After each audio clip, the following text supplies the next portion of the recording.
시아쌤입니다. 네, 이번 영상에서는 난쟁이가 쏘아올린 작은 공 같이 공부해 보도록 하겠습니다. 먼저 시대적 배경 먼저 얘기해 봐야 되지 않을까 싶어요. 여러분, 시대적 배경이 도시화, 산업화가 시대적 배경입니다. 이 도시화, 산업화가 시대적 배경일 때 우리나라 현대 소설들이 어떤 문제를 주로 다루게 되냐, 이거를 먼저 좀 정리를 해볼까요? 이걸 정리를 좀 해본다면 이렇게 정리해 볼 수 있어요. 도시와 산업화가 도시 위주 또 부자 위주 이렇게 불을 몰아주는 그런 정책을 국가에서 정보 주도화에 펼쳤던 거잖아요. 그렇기 때문에 도시와 산업화가 우리나라에서 일어났을 때 전 국민이 그 도시화와 산업화의 혜택을 받지 못했다, 그 얘기인 거죠. 소외당한 사람들이 있었습니다. 그 첫 번째로 소외돼 있던 사람들이 누구냐? 도시 빈민층이에요. 도시 노동자들이죠.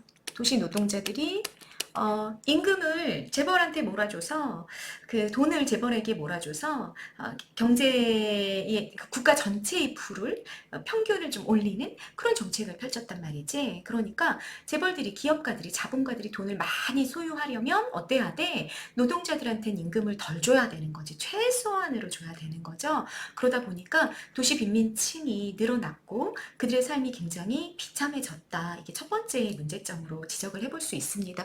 두 번째 문제점은 뭐냐면, 자, 도시 빈민층이 가난하게 사는데 먹고 살기는 해야 돼. 쌀이 우리나라에서는 주식이었잖아요. 그러니까 이 쌀값이 너무 비싸면 도시 노동자들이 임금을 받아가지고 쌀조차도 못 사면 안 되잖아. 그러니까 쌀값을 떨어뜨려야 돼. 그리고 농촌에 이 뭐 도시화, 근대화, 산업화가 이렇게 가지 못했지. 그 혜택이. 그랬기 때문에 뭐가 무너져 내려요? 농촌 공동체가 무너져 내립니다. 여러분 너무 잘 알고 있는 이촌 향동 현상이 가속화되고 젊은이들이 그래서 모두 도시로 넘어가고 도시에서 도시 빈민층으로 자리 잡는, 요게 이렇게 고리를 타고 순환하는 그런 일들이 일어나고 있었죠. 그리고 마지막으로 자연환경. 뭐 전혀 우리 지금도 현재 그렇잖아요. 도시화 산업화를 그 정부 주도의 정책으로 선택하고 있는 나라들에서는 자연환경에 대한 배려가 있을 수 없죠. 먼저 먹고 살자가 우선이 되다 보니까, 자, 이렇게 도시화 산업화가 소외시켰던 대상들을 이렇게 정리를 좀 해볼 수 있을 것 같고요. 우리의 현대문학은 이걸 굉장히 많이 다루고 있습니다. 시도 그렇고 소설도 그렇고 도시화가 소외시켰던 이 세 가지 대상에 대한 문제점들, 이런 거를 지적하는 작품들이 굉장히 많다라는 걸 여러분들의 배경 지식으로 좀 갖고 가시면 좋겠다라는 생각이 1차적으로 들어갔습니다. 이 작품 같은 경우는요, 그 중에서 여기 도시 빈민층의 문제를 다루고 있는 작품입니다. 네, 2000 몇 년인가요? 2008년인가요? 2009년인가요? 선생님 어렴풋이 기억이 나는데 조세희 씨가 인터뷰를 하면서 그때가 이제 30주년, 1970년대에 이 작품이 나왔으니까 2008년에 30주년 뭐 이런 기념 인터뷰를 했어요. 기념 인터뷰를 하면서 뭐라고 이분이 말씀하셨냐면, 난쟁이가 쏘아올린 작은 공을 아직까지도 우리 청소년들이 필독서로 읽고 있는 게 너무 마음이 아프다, 뭐 이런 식의 메시지를 전달을 하셨던 게 굉장히 인상이 남게 기억이 나요. 그러니까 이분은 70년대의 이 문제, 도시 빈민층의 이 문제, 빈부격차의 이 문제가 2000년, 2010년 되면서 사라지기를 바라셨던 것 같아요.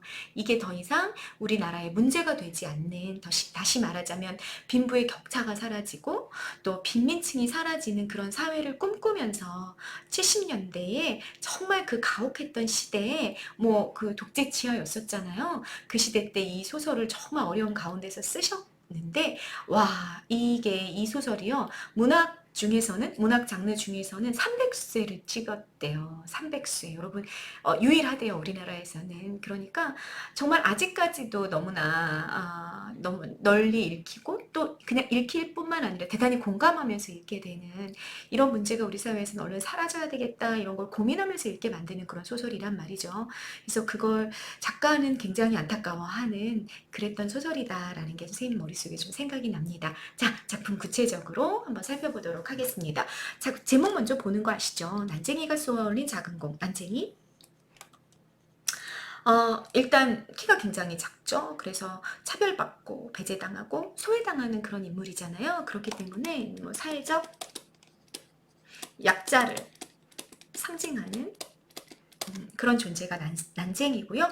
이 작품 속에서는 난쟁이 가족의 일상이 그려지고 있잖아요. 난쟁이가 아버지로 등장하고 있습니다. 작은 공, 여러분, 공, 상승과 하강의 이중적 기능을 모두 담당하고 있죠. 그래서 작은 공이다 상승 이미지로 상승으로 연결한다면 소소한 희망, 삶의 희망, 이런 걸 상징하고 있습니다. 그래서 난쟁이가 쏘아 올린 했을 때는 여기 부각되는 게 상승 이미지이기 때문에 이 자체가 갖고 있는 의미는 사회적 약자의 소소한 삶의 희망, 뭐 이 정도로 이 작품의 의미를 해석하고 갈 수 있습니다. 표면적으로 그래요. 그런데 여러분, 내포적으로 어떤 의미가 있을 수 있느냐? 그 안에는 이 공이 쏘아 올린 공은 반드시 어떻게 되게 되어 있어요? 떨어지게 되어 있죠. 그래서 그 소소한 희망조차 이루어질 수 없는 하강 이미지죠. 현실. 이걸 내포적으로는 비판하는 그런 제목이다라고 여러분들이 읽고 가실 수가 있겠습니다. 그러니까 어떤 출제자가 문제를 냈을 때 이걸 표면적인 의미를 물어보는지 주로 표면적인 의미를 많이 물어보시기는 해요. 네, 사회적 약자들이 갖고 있는 소소한 삶의 희망이다, 소소한 삶의 뭐 행복이다, 기쁨이다, 뭐 이렇게 해석할 수 있겠고 내포적인 의미를 물어볼 경우에는 굉장히 그 공이 갖고 있는 기본 속성 때문에 마이너스로 바뀐다라는 것까지 기억을 해놓고 가시면 되겠습니다. 자, 핵심 정리 보시죠. 단편 소설이고요. 사실은 연작 소설 안에 들어가 있는 단편 소설인데 이 단편 소설이 이렇게 뚝 떨어져서 독립문학상을 수상을 했어요. 가장 유명한 부분이다라고 봐야 되는 거죠. 난쟁이가 쏘아올린 작은 공이라는 큰 소설집이 하나가 있고 그 소설집이 연작의 형태로 되어 있는데 자, 연작 형태라는 건 지금 적어놨어. 독립된 이야기들이 일정한 내적인 연관을 가지면서 연쇄적으로 묶여있는 소설 유형이란 말이야. 그러니까 단편들이 묶여있는데 스토리와 스토리가 뭐 인물들도 좀 겹치고 주제도 좀 겹치고 이야기하고자 하는 방향성이 좀 일치해서 묶여있는 걸 우리가 뭐라 그런다? 연작 소설이라고 이야기하고 난쟁이가 쏘아올린 작은 공이라고 여러분들 본문에서 보고 있는 건 그 소설집 안에서 또 난쏘공인 거지. 난쟁이가 쏘아올린 작은 공이라는 1부, 2부, 3부로 이루어진 단편 소설을 일컫는다 라고 정리하고 있으시면 되겠습니다. 무슨 말인지 아시겠죠? 난쏘공이라는 연작 소설집 안에 난쏘공이라는 단편 소설이 들어있다 그 얘기인 거야. 그리고 세태 소설이에요. 1970년대 사회의 모습을 묘사하고 있다. 여러분, 세태, 그 세상의 형태, 이 세상이 갖고 있는 모습, 이걸 그대로 보여주는 소설 우리가 뭐라 그런다? 세태 소설이라고 이야기한다. 개념을 이해하고 정리하시면 되겠습니다. 참여 소설이에요. 참여 소설이 어디에 참여해? 사회 현실에 참여하는 소설이죠. 그래서 사회 고발적인 성격을 대단히 잘 보여주고 있는 그런 작품이다라는 얘기입니다. 성격 당연히 사회 고발적이고 상징적입니다. 여러분 제목부터 상징성이 대단히 많이 느껴지고 있죠. 배경 말씀드렸어요. 70년대 도시 변두리가 배경이 되고요. 시점 발표하고 가십니다. 1인칭 주인공 시점입니다. 그러니까 나라는 서술자가 등장하게 될 거고 이 서술자가 주인공인 그런 소설이 될 거다라는 얘기가 되는 거죠. 주제는 도시 빈민이 겪는 삶의 고통, 좌절, 요거를 다루고 있는 게 주제다라는 얘기가 되는 거고요. 자, 인물은요. 중심 인물 난쟁이 가족들입니다. 아버지가 난쟁이고 아까 말씀드렸던 것처럼 사회적 약자를 상징하고 있다. 이 아버지가 가족들을 힘겹게 부양하면서 현실을 초월하는 이상의 세계를 갈망하고 있어요. 그렇기 때문에 제목이 뭐가 된 거야? 난쟁이가 쏘아올린 작은 공이 된 거죠. 이해되셨죠? 연결해서 정리해 놓고 가십니다. 어머니는요. 가난한 살림을 이끌어가는 성실한 주부면서 아버지를 감싸고 위로하는 현실주의자다. 어머니가 이런 분이시고요. 영수, 영호, 영희 3남매인데 얘네들이 별표입니다. 영수는 큰아들이에요. 상황을, 현실을 굉장히 오타다, 냉정하게 판단하는 능력이 있고 주관이 뚜렷해. 공장을 전전하다가 노동운동에 뛰어드는 인물입니다. 이 인물 공부하는 거 되게 좋아요.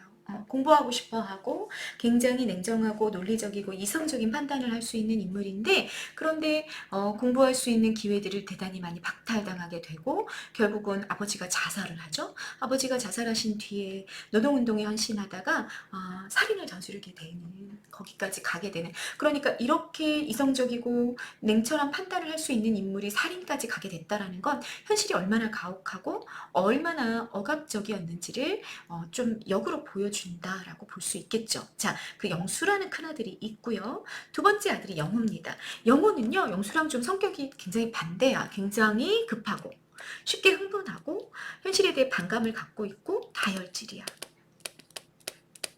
결국은 그래서 공장에서 나중에 쫓겨나는 그런 인물이 되거든요. 근데 영호라는 인물이 아주 반항적이고 아주 저항적인데 다혈질이고 급하다 보니까 대안이 없어요. 대안이 없이 좀 반항하고 저항하는 그런 인물 유형들 있잖아요. 그런 인물 유형으로 등장하는 게 이제 영호가 되고요. 영희는 순수 그 자체. 그래서 작품 속에서 펜지꽃으로 상징이 등장하거든요. 영희의 상징으로 아주 순수한 그런 인물로 등장하는데 온갖 굳은 일을 경험하죠. 그리고 마지막에 대결 의지를 막 드러내는 그런 인물로 등장하게 됩니다. 요 세 명의 삼남매가 왜 중요하냐면 이 작품의 구성으로 연결을 해보면요, 여러분 1부, 2부가 3부가 있는데 1부, 2부, 3부가 공통적으로 1인칭 주인공 시점을 택하고 있는데 서술 주체가 이동하고 있어서 그래서 아주 독특하다라고 볼 수 있습니다. 1부의 서술자는 영수예요. 큰아들이죠. 영수. 내용을 보면 난쟁이인 아버지, 어머니, 영수, 영호, 영희가 낙원구 행복동의 도시빈민 가족이고 꿈을 잃지 않고 살아가던 중에 재개발 사업으로 집이 철거될 것이라는 소식을 접하는 거. 여기까지가 이제 일부의 내용인데 거기 서술자가 누구다? 영수라는 큰아들이다 라는 걸 여러분들이 기억하고 가시면 됩니다. 우리 많은 출판사들에서 난소공을 다루는데 주로 이 일부가 중심으로 다뤄지고 있습니다. 그래서 우리 소설의 우리 본문은 영수가 서술자야 이렇게 잡고 있으면 되겠다라는 얘기입니다. 2부의 서술자는 영호로 바뀝니다. 영호는 어느 부분부터 서술을 담당하게 되냐면 행복동 주민들이 투기업자에게 입주권을 팔고 이제 동네를 떠난단 말이에요. 그리고 난쟁이 일가도 결국은 입주권을 팔죠. 거리로 나앉는 신세가 되는 그 부분을 다루고 있을 때, 그 스토리가 있을 때는 서술자가 누구로 변해 있다? 영호로 변해 있다라는 얘기고요. 3부의 서술자는 막내딸 영희로 바뀝니다. 난쟁이 일가의 입주권을 사간 투기업자를 따라갔다가 순결을 잃죠. 그리고 거기서 살다가 투기업자에게 수면제를 먹이고 돈과 자기 입주권을 이렇게 훔쳐가지고 나와서 입주 절차를 마쳐요. 그렇지만 자기 난쟁이 아버지가 공장 굴뚝에서 떨어져 자살했다는 이야기를 듣는 그 마지막 비극적인 장면의 서술자는 누구다 여러분? 영희다라는 얘기입니다. 그래서 여러분 자 여기 연결해서 5번 별표.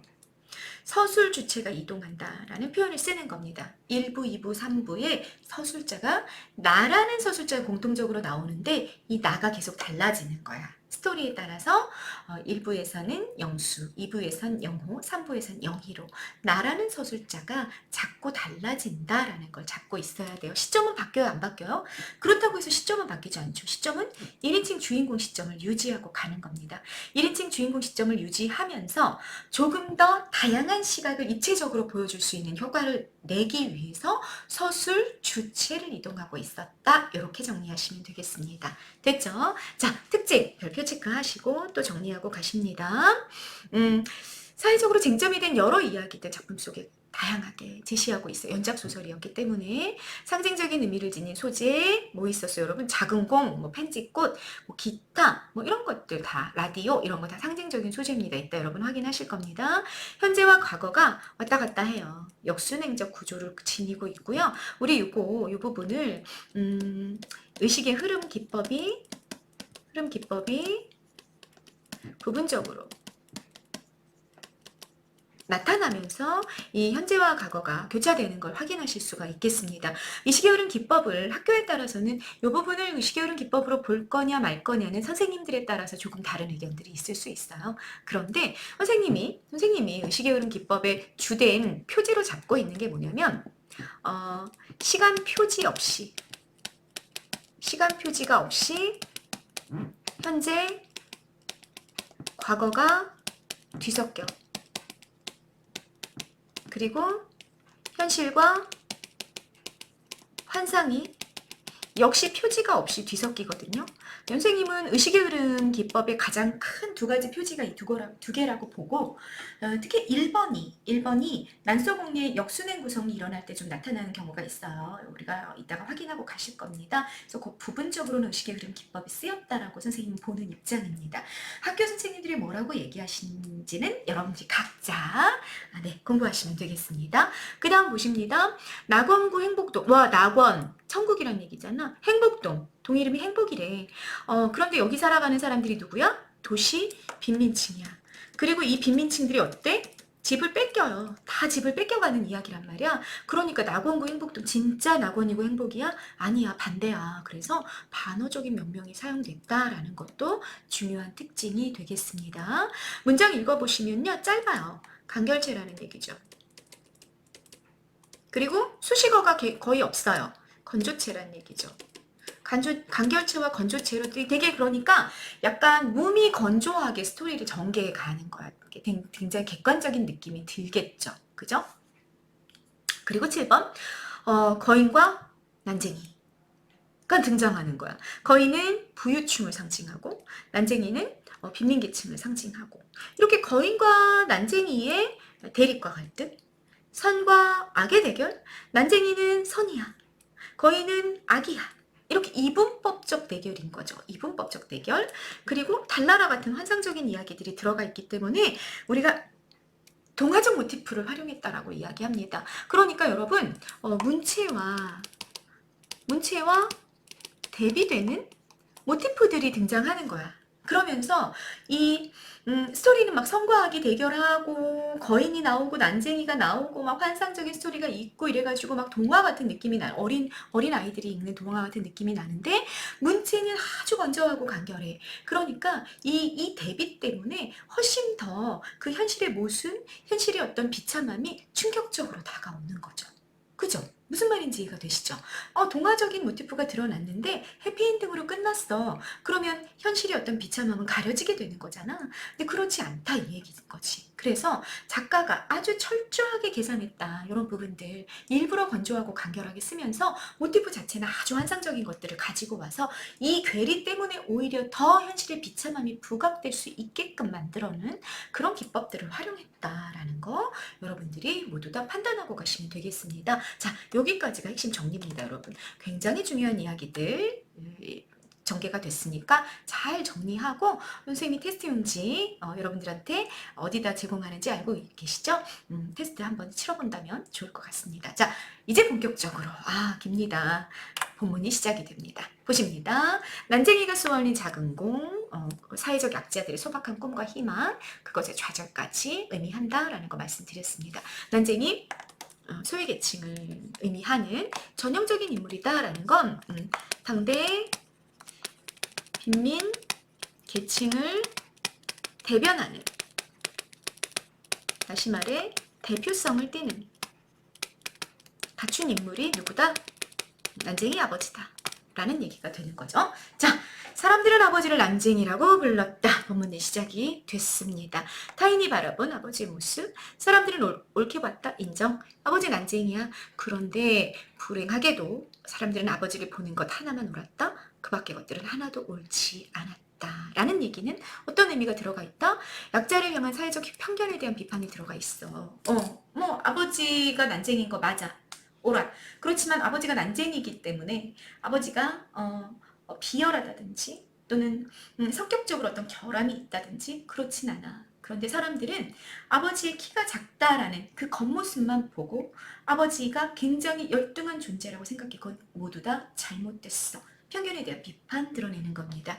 나는 일부의 서술자입니다. 장남인 영수라고 말씀드렸습니다. 별표 체크하시고요. 다섯 식구의 모든 것을 걸고 그들이 옳지 않다. 그들 누구? 아버지의 겉모습만 보고 있는 그 사람들. 옳지 않다는 거 언제나 말할 수 있어.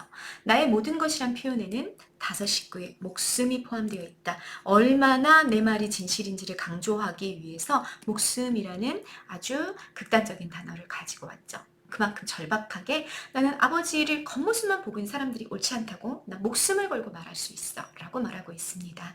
자, 그 다음 보십니다. 여기 별표입니다. 천국에 사는 사람들은 지옥을 생각할 필요가 없다. 천국, 지옥의 이분법이 나왔습니다.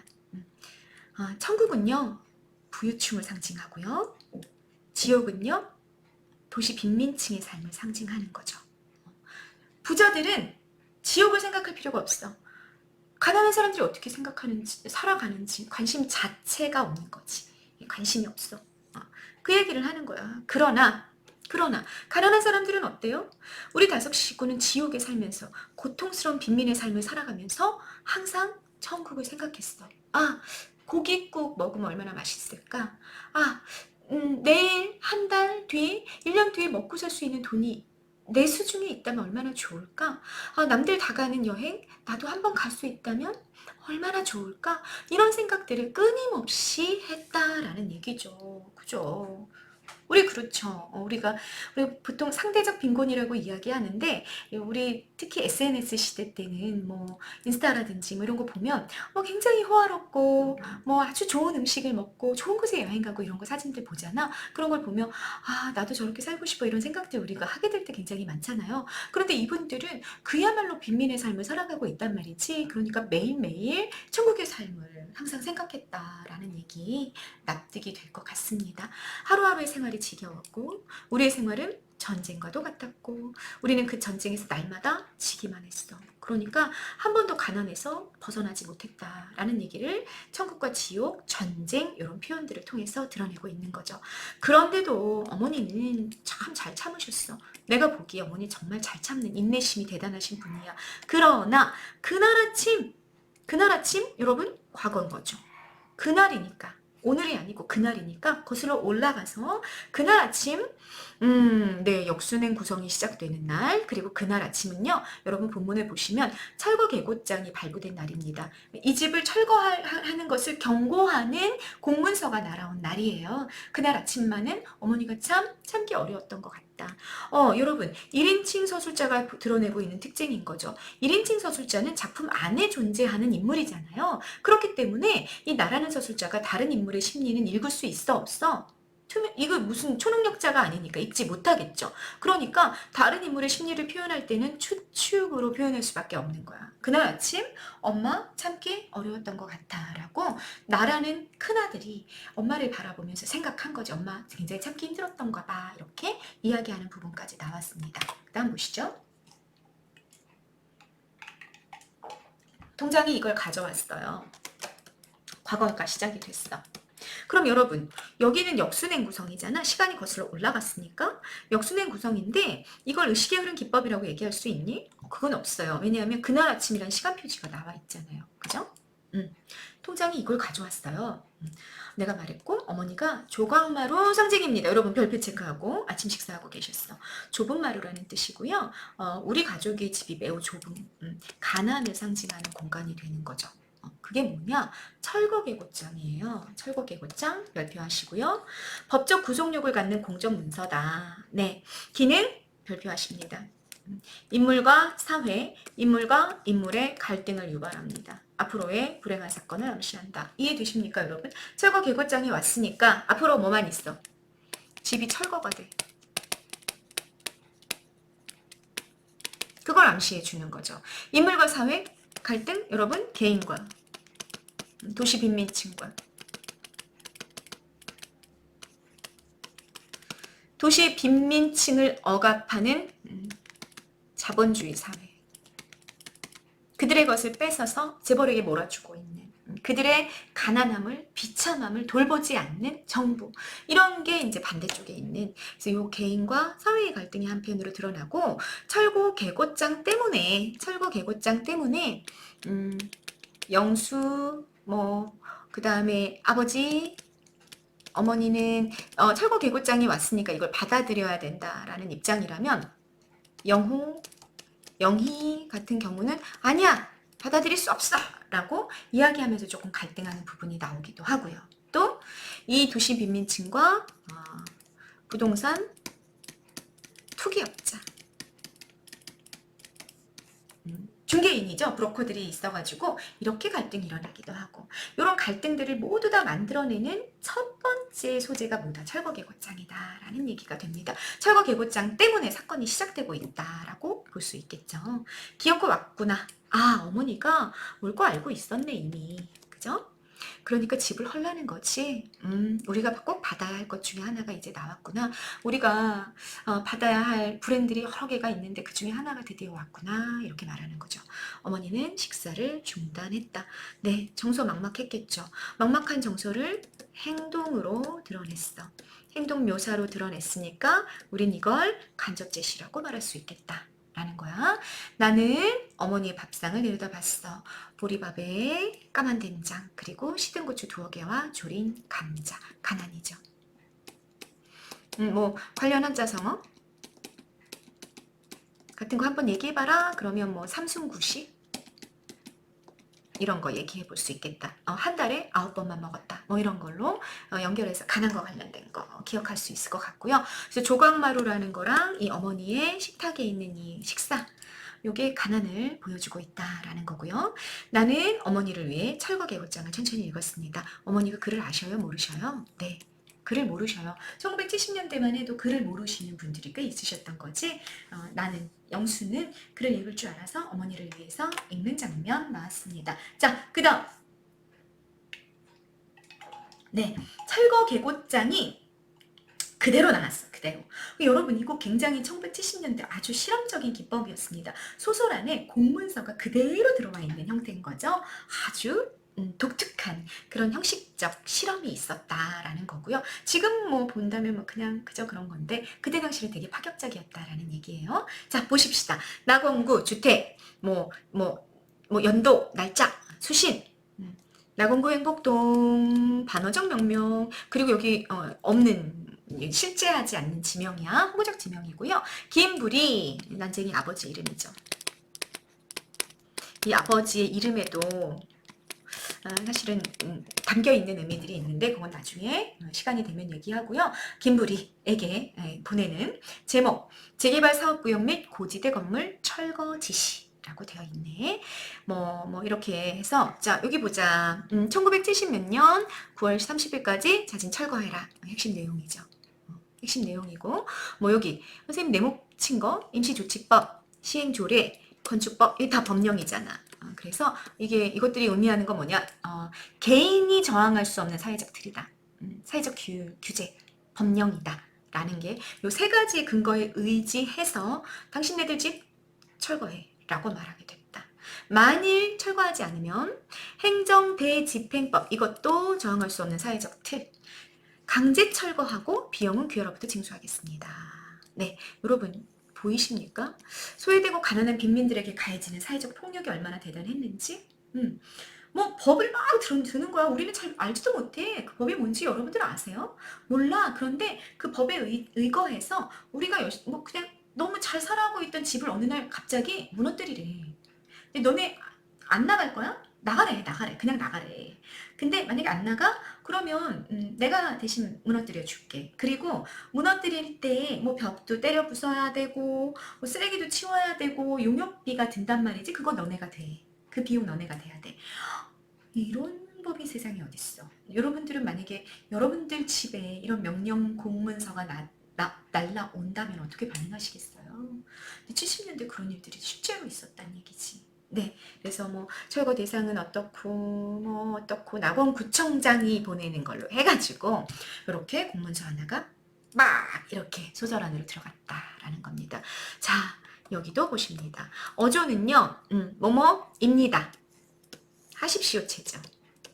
청자를 존중하는 아주 높임 체잖아. 경어체 말투인데 내용은 일방적인 통보와 명령이야. 그래서 어조와 내용상의 괴리, 어긋남이 존재하고 있다는 것도 느끼실 수 있을 거고요. 개인과 사회의 갈등이 드러나고 있다는 거 여러분 아까 설명드렸습니다. 됐죠? 자, 공모서가 나왔고요. 어머니, 내가 그걸 읽었지. 말이 없었어. 뭐 넋을 잃은 거죠. 집을 이제 떠나야 돼. 어디로 가야 될지 몰라. 돈도 없어. 뭐 이런 상황인 거야.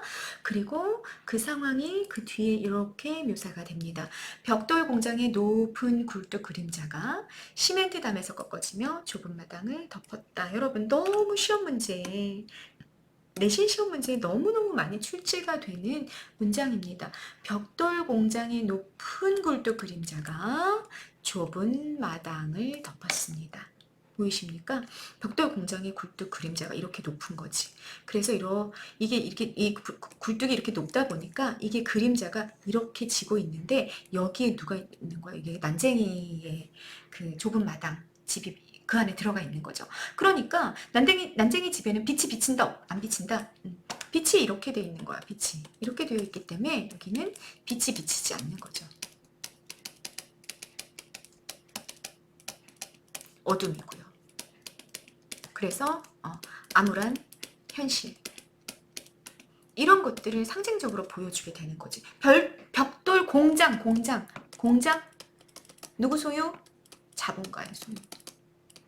그래서 이 자본가의 그 폭력적인 억압이 이 빈민층들을 이렇게 싹 아주 음험하게, 이렇게 암울하게 이렇게 그들의 삶 자체를 억압하고 있는 그런 장면을 상징적으로 보여주고 있는 게 이 문장이다. 기억하고 가야 된다. 별표 5개. 찾으라고 하면 찾으실 수 있어야 됩니다. 됐죠? 자, 정리해놨습니다. 발표하시고요. 동네 사람들이 골목으로 나와 보라고 막 소리쳐. 다들 철거개고장을 받았겠지? 통장이 그들 사이를 비집고 나와 방죽 쪽으로 걸음을 옮겼습니다. 이게 지금 공간이 이렇게 나눠져 있거든요, 여러분. 공간이 어떻게 나눠져 있냐면 이렇게 강이 흘러. 강이 오르고 여기 이제 둑이 있는 거죠. 이렇게 강둑이 있을 거고 여기는 행복동이야. 나공구 행복동이어서 빈민가야. 빈민가고 여기는 주택가야. 그래서 부자들이 사는 공간이야. 이거를 이렇게 갈라놓는, 이걸 이렇게 거꾸로 해야 되겠다. 이렇게 갈라놓는 게 이제 강입니다. 공간을 분리하고 단절시켜 놓는 강이 있거든요. 강이 있고 여기 이제 강이 있으니까 당연히 강둑을 쌓았겠지. 물이 범람하면 안 되니까 그쪽으로 이제 걸음을 옮겼다 그 얘기입니다. 공간이 좀 그려지시죠, 여러분? 어머니는 밥을 못 먹죠. 부엌으로 들어갔고, 자, 어머니의 행동 보세요. 두 무릎을 고추 세우고 앉았어. 머릿속에 영화 장면 한번 떠올려 보세요. 그리고 손을 들어 부엌 바닥을 한번 치고 가슴을 한번 치고, 답답한 거지. 그 답답하고 한스러운 게 또 행동으로 나타나는 간접 제시. 자, 그런 어머니를 바라보고 나서 나는 어떻게 했어? 동사무소로 갔어. 주민들이 잔뜩 와가지고 막 큰 소리로 이거 어떻게 되니? 이거 너무 부당해. 막 이러면서 막 항의를 하는 거죠. 중구난방으로 막 떠들어댔어.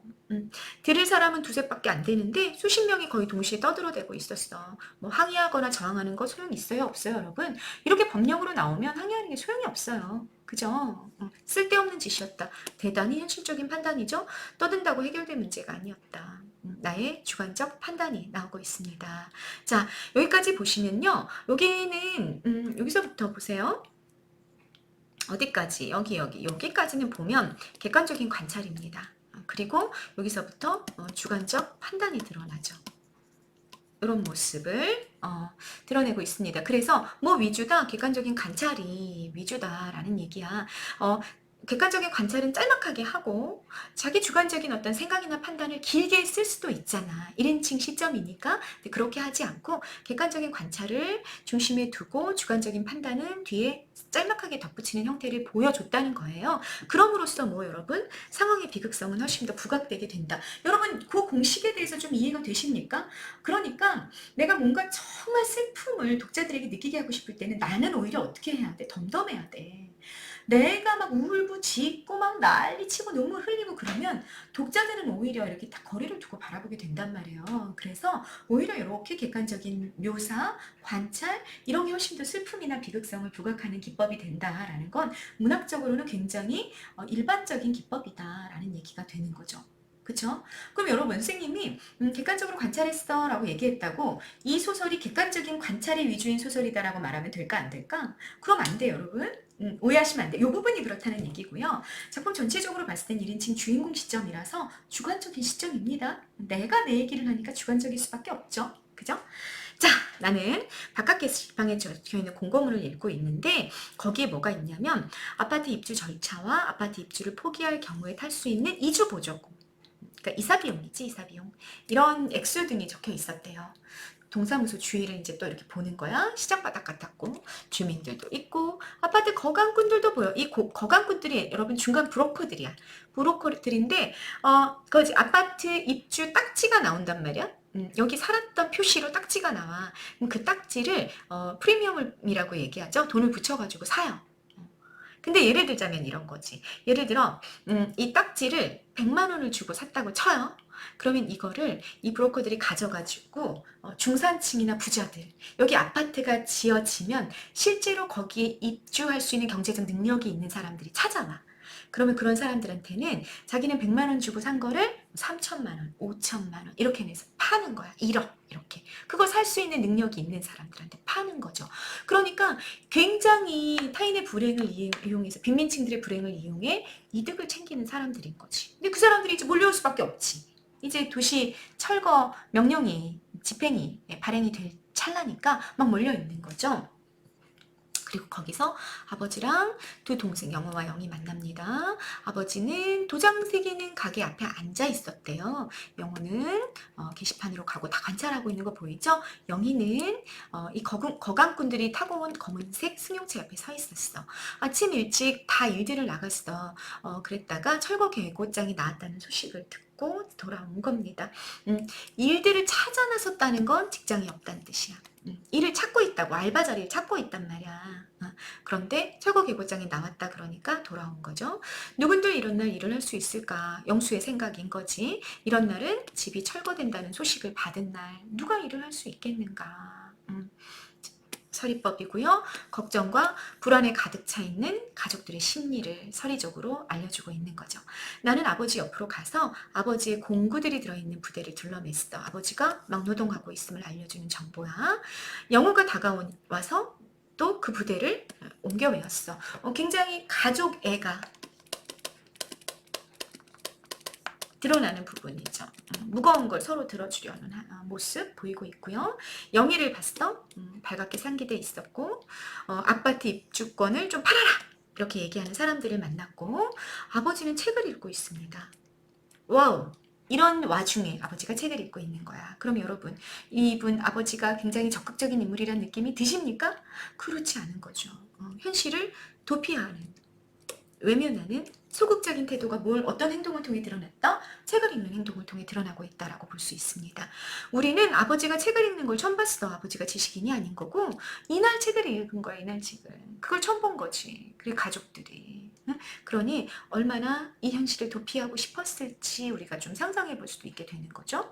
무슨 책인지는 알 수 없었고 영희가 아버지 손을 잡아 끌었고 아버지는 자리를 털고 일어났고 난쟁이가 간다 하고 처음 보는 사람들이 말했다. 몇 시의 표현까지 보셨습니다. 네. 그 다음 보십니다. 그 다음 장면이 이제 집으로 들어왔죠. 가족들이 집으로 돌아왔고 어머니는 알루미늄 표차를 떼기 위해 식칼로 못을 뽑고 있었습니다. 자, 알루미늄 표찰 동그라미 하시고요. 별표 3개 하고 가십니다. 이 소재 중요합니다. 입주권과 이주 보조금을 받을 수 있는 증거물이야. 그래서 가족의 마지막 희망이에요. 가족의 마지막 희망, 무허가 건물 번호가 새겨진 표창, 나의 가족이 사회적으로 인정받지 못하는 존재임을 드러낸다. 무슨 말이냐면 이게 있지. 그러니까 이 1970년대 도시 빈민층들이 살아가던 달동네라고 우리가 보통 얘기하거든요. 그 달동네에는 집을 그 땅이 이 빈민층의 것이 아닌 거죠. 아니고 집을 그러니까 공터야, 공터 빈 땅이었는데 그 빈 땅에 사람들이 나무도 가지고 오고 벽돌도 가지고 와서 집을 그냥 지은 거야. 그게 무허가 집인 거지. 무허가 집. 허가받지 못한 집인 거야. 그래서 허가받지 못한 집이 이렇게 세워지면 이 이제 군청이든 도청이든 뭐 이런 데서 나오는 거지. 관리들이, 공무원들이 나와가지고 여기는 무허가 집이야 해서 이렇게 표차를 붙여주는 거야. 알루미늄 표차를. 그래 놓고 뭐 001-10번 이렇게 붙여주는 거야. 번호를. 그런 집들이 여기 이렇게 다 들어서 있던 거지. 거기에 다 번호가 붙어 있었고, 그게 이제 달동네를, 낙원구 행복동을 이루고 있었던 거죠. 그런데 이 표차를 이제 떼고 있는 거, 엄마가. 왜 떼고 있다고, 여러분? 요 표찰이 뭐냐면 여기에 내가 살았다는 증거물이야. 요 집은 어떻게 할 거야? 요 집은 다 때려 부숴. 다 부숴. 없어질 거야. 없어질 거면 여기 살았던 증거물은 오로지 뭐만 남아? 알루미늄 표찰만 남아. 그럼 알루미늄 표찰을 구청에 가지고 가는 거지. 그러면 거기에 대고 그걸 받고 나서 이제 뭘 주는 거야? 아파트에 입주할 수 있는 자격이라는 딱지를 주는 거야. 응? 그걸 갖고 있어야 팔 수 있는 거죠. 100만 원이라도 받고. 응? 또 이주 보조금을 받을 수 있다 그랬잖아.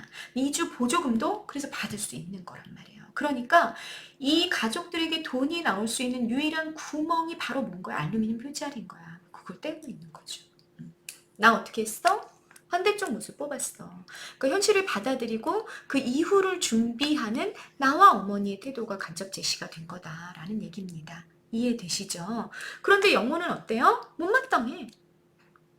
그렇지만 내 생각에 마음에 드는 일이 우리 가족에게 일어날 수 있을까?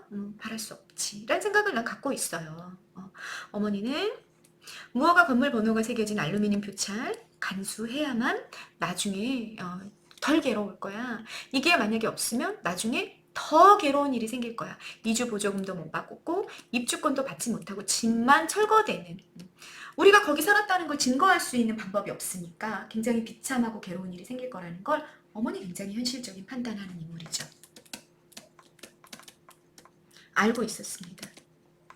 어머니 표차를 말없이 들여다보고 있는데 영희가 어머니의 손을 잡아 끌어. 그랬더니 어머니가 말해. 너희들이 놀게 되지만 않았어도 난 별 걱정을 안 했을 거다. 이 자녀들이 이 공장에서 일하다가 해고됐거든요. 그래서 더 경제적인 어려움에 처해 있는 상황인 거지. 그래서 이 가족들은 모두 다 실직해 있고 남편은 난쟁이 막노동꾼이고 집은 철거가 되는 이 상황에서 굉장히 자녀들에게 어떻게 하면 좋니? 라고 하소연하는 푸념하는 어머니의 대사가 나와 있는 겁니다. 네, 여러분 여기까지 해서 1차적으로 좀 끊어낼까요? 굉장히 길거든요, 1부. 네, 여기까지 끊고 다음 영상에서 다시 한번 난소공 설명 이어가겠습니다. 다음 영상에서 뵙겠습니다.